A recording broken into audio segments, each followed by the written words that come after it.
नमस्कार सबको। तो बेसिकली ये वीडियो में अपन डिस्कस करेंगे अबाउट मेटफॉर्मिन। जैसे लास्ट वीडियो में डिस्कस किया था कि जेस्टेशनल डायबिटीज मेलाइटस में मेटफॉर्मिन का यूज़ होता है, तो मेटफॉर्मिन का ये वीडियो में डिस्कशन करेंगे। तो बेसिकली अगर इंट्रोडक्शन में देखें तो मेटफॉर्मिन ये biguanide class of anti hyperglycemic agent है।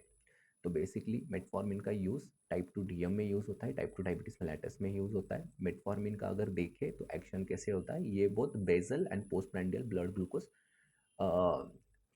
कंट्रोल करवाता है। तो basically basal and postprandial blood glucose क्या होता है कि अगर मेटफॉर्मिन अगर पेशेंट को दे तो मेटफॉर्मिन देने के बाद 24 आवर जो बेसल बेसल ब्लड ग्लूकोज होता है वो भी मेंटेन करेगा, और खाना खाने के बाद पोस्ट प्रैंडियल जब शुगर स्पाइक होता है उसको भी मेंटेन करेगा। अगर इसका मैकेनिज्म ऑफ एक्शन देखें तो बेसिकली ये glucose production in the liver कम करवाता है, इंक्रीज इंसुलिन सेंसिटिविटी करवाता है, एंड थर्ड कि इंटेस्टिनल एब्जॉर्प्शन ऑफ ग्लूकोज कम करवाता है। अगर इसका अडल्ट डोज देखें तो अडल्ट डोज में इसके दो टाइप की टैबलेट आती है, एक तो एक्सटेंडेड रिलीज टैबलेट आती है एंड एक इमीडिएट रिलीज टैबलेट आती है। तो first will talk about immediate release tablet. तो इमीडिएट रिलीज टैबलेट में इसका जो डोज होता है वो 500 मिलीग्राम बीडी से स्टार्ट करना होता है, और ये हर हफ्ते में, हर वीकली नहीं तो ट्वाइस, हर वीकली नहीं तो 2 weekly we can titrate the dose to the maximum limit.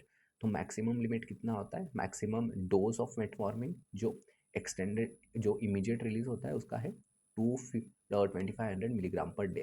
ठीक है। और मेटफॉर्मिन अगर आप पूछोगे कि मेटफॉर्मिन कैसे देना है, तो बेसिकली मेटफॉर्मिन खाने के साथ देना है। मान लो अगर पेशेंट अभी खा रहा है तो मेटफॉर्मिन दे के उसको खाना खिलाना है। अगर next form of tablet of metformin is extended release tablet. Extended release tablet में बेसिकली पेशेंट ये ओडी फॉर्म में देना है। अगर मान लो आप 500 मिलीग्राम ओडी से आप स्टार्ट कर रहे हो तो वीकली उसका डोज बढ़ाना है, और maximum dose is up to 200 milligram per day. ठीक है।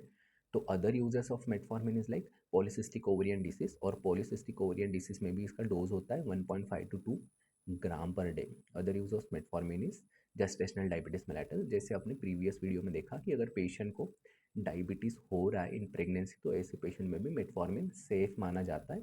ऐसा अगर साइड इफेक्ट में देखें तो मेटफॉर्मिन की वजह से जीआई इरिटेशन होता है, उसकी वजह से पेशेंट को nausea, vomiting and loose stool हो सकता है। सेकेंड साइड इफेक्ट इज कि मेटफॉर्मिन की वजह से विटामिन B12 डिफिशियंसी होता है। तो ऐसे केसेस में अगर पेशेंट सालों से मेटफॉर्मिन खा रहा है तो ऐसे केसेस में बी कॉम्प्लेक्स टैबलेट देना इज इंपॉर्टेंट।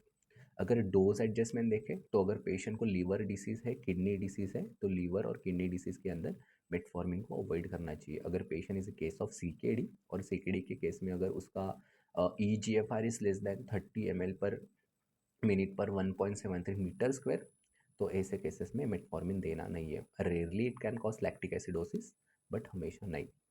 Thank you.